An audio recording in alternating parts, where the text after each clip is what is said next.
আমরা ঢাকার 4টা নদী 20টা খাল নিয়ে মেট্রো ঢাকা বলে একটা প্রকল্প চূড়ান্ত করে বিশ্ব ব্যাংককে দিয়েছি। এটার চূড়ান্ত নেগোসিয়েশন বাংলাদেশ পর্যায়ে হবে আগামী 13 তারিখে। এই 13 তারিখে যদি চূড়ান্ত নেগোসিয়েশনটা হয়ে যায়, তাহলে এটা বিশ্ব ব্যাংকের পরবর্তী মিটিংয়ে উত্থাপিত হবে।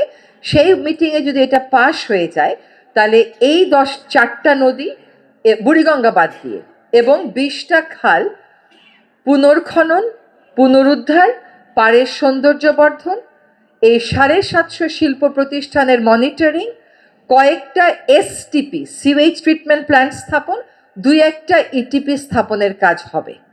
এইটাও কিন্তু সম্পূর্ণ না, আরো অনেক কাজ তারপরেও বাকি থেকে যাবে, কিন্তু এই কাজটা তখন শুরু হবে।